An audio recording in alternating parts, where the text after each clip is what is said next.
Is there such a thing as ultimate phone design? That was my first thought as I held the new Samsung Galaxy S25 Ultra and turned it over in my hand. Surely it's lost a bit of identity as it shed the last vestiges of Galaxy Note design and adopted the more familiar and blockier look of its Galaxy S breathing. The Galaxy S25 Ultra looks not only more like all other S25 phones in the lineup but more like an iPhone than ever before. I don't consider this mimicry. Instead, as I noted above, there may in fact an ultimate smartphone design, and for the Ultra line this shift was inevitable. A moment of sadness, though, for the once iconic Galaxy Note that owned the flagship designation in both looks and functionality. It was the only smartphone virtually industry-wide that included an integrated stylus. Somehow, Samsung has managed this slimmer, lighter and squarer makeover without losing space for the S Pen, which alone is an achievement worth celebrating. However, people are done talking about the new design, including a slightly larger screen than the S24 Ultra. They will likely become obsessed with the deeply integrated AI experience.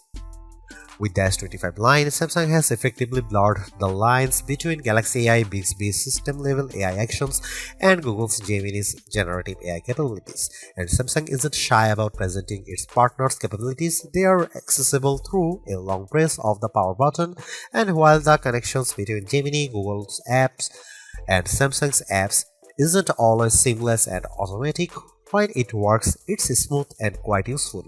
There are promises in here of a deeper understanding of you by watching not just what you do on the phone but how Samsung connected wearables like Galaxy Rings, Galaxy Watch and SmartThings accessories gather data and understanding of your physical and smart home-based activities. Ultimately, that information is presented as part of now brief home screen widgets that give you, among other things, morning and evening briefs.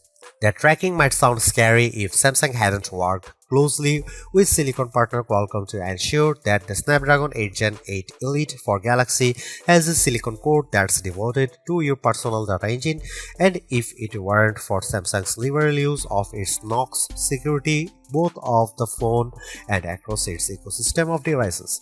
In my time reviewing the S25 Ultra, I saw some personal insights in my briefs but not enough for them to be meaningful. I think this is the kind of feature that will bear fruit after weeks of using the phone and essentially training the AI to understand you. AI can be found sprinkled throughout the system, including in photography, which is a good thing since Samsung has done little to upgrade the physical camera array. Of the 5 cameras, only one got an upgrade, the ultra-wide, which is now a 50-megapixel camera. On the other hand, Samsung has upgraded its Pro Visual engine, and as a result, photography is generally even better than on the Samsung Galaxy S24 Ultra. And if your photographic skills aren't up to snuff, you can now ask Gemini to suggest changes based on the quality of your own photos.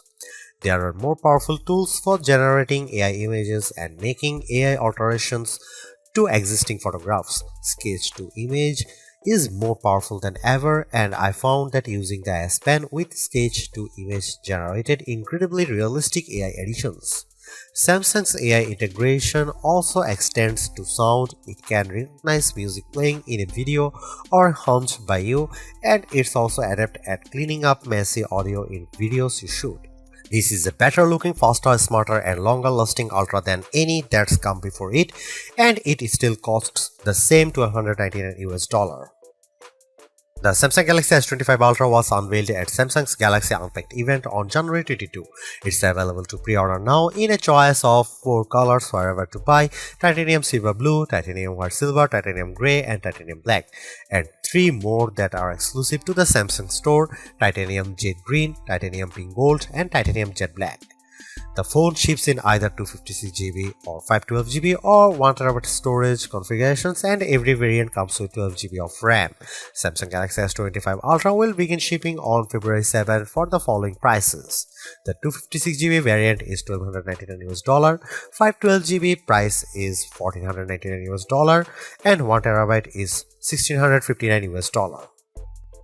The Samsung Galaxy S25 Ultra drops the Galaxy Note look, completely replacing it with a look that reflects the Galaxy S aesthetic found across the S25 line, although it's not an exact replica of those phones. Yes, it has a flat titanium band wrapping around the body, but the corners are slightly squarer than those of the Galaxy S25 and S25 Plus. Compared to the S24 Ultra, this phone is at 162.8 by 77.6 by 8.2mm, slightly taller but also narrower and thinner. It's also considerably lighter at 218 grams compared to the S24 Ultra's 232 grams. That's the difference I noticed when I held the phone in my hand, and yes, that's lighter than Apple's iPhone 16 Pro Max, which weighs in at 227 grams. I give Samsung credit here for making a lighter phone that somehow still has room for the 5000 mAh battery and to stow the S Pen. Despite the significant changes alteration, there aren't a lot of other design changes. The volume rocker and power sleeve or Gemini button are in the same relative position, while Samsung has shifted the antenna cutout from that side to the top of the opposite edge.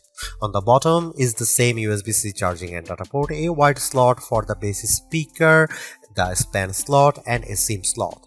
That last slot is notable because while Apple's iPhone line in the US only offers eSIM support, the S25 Ultra offers a standard SIM and eSIM and includes dual SIM support. While the S25 Ultra's body is titanium, the front and back are swaddled in Gorilla Glass Armor 2, which includes the extra protection of ceramic. However, while this material might protect the phone from drops, it's still not scratch proof, and even though I have taken extreme care with my review unit, I'm still noticing some long scratches on the display. They are not deep and they are not noticeable when the screen is off. Still, I wait the day when a smartphone manufacturer can deliver a truly scratch-proof display. Overall, I like the new look and feel of the Samsung Galaxy S25 Ultra, and I don't mind that it's lost a bit of its distinctive Note aesthetic. This is a big screen handset that I enjoy holding and using. Samsung has managed to make the Galaxy S25 Ultra screen 6.9 inches, that's 0.1 inches larger than the S24 Ultra's screen, and it's all thanks to a 15% smaller bezel surrounding the display.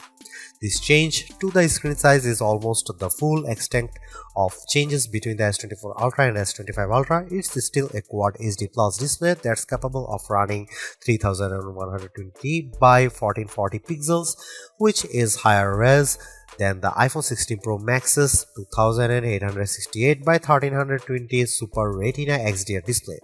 You won't see that S25's Quad HD Plus resolution though unless you dig into setting and switch from the default Full HD Plus resolution, and there's a good reason to leave well enough alone, as the Full HD Plus resolution looks excellent in most situations and you will get better battery life by sticking with the lower resolution.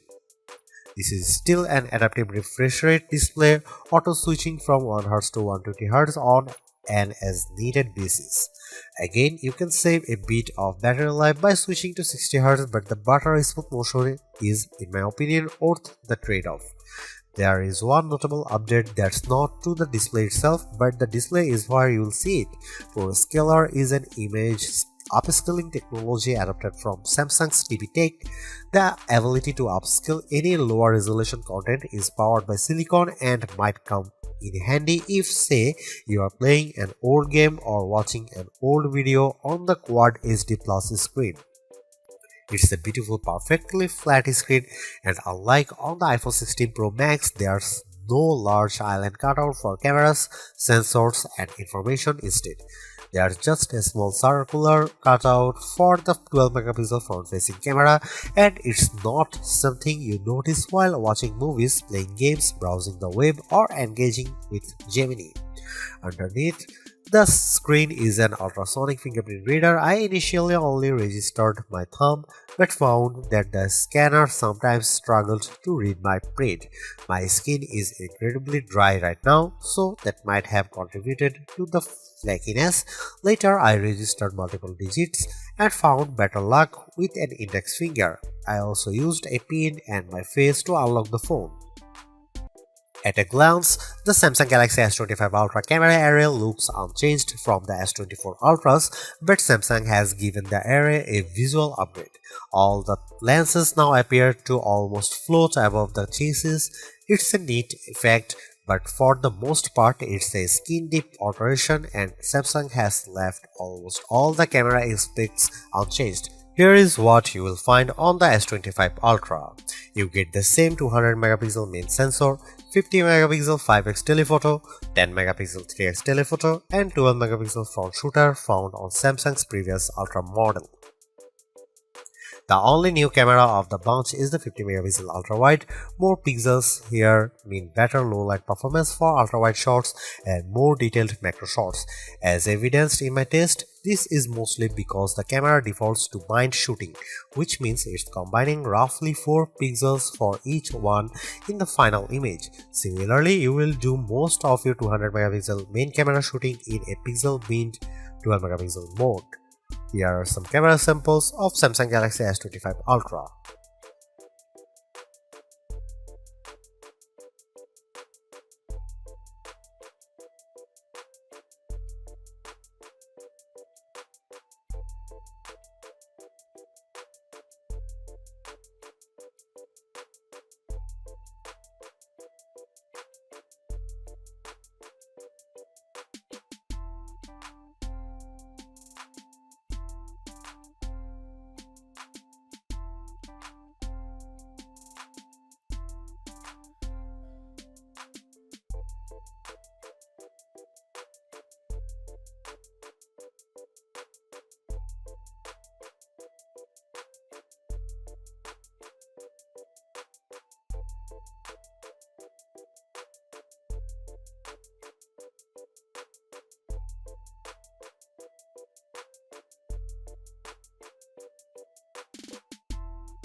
The Samsung Galaxy S25 Ultra is the best Android phone you can buy right now.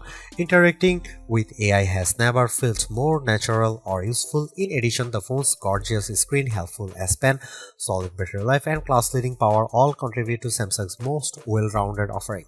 Top-tier cameras with exceptional zoom merely top it all off.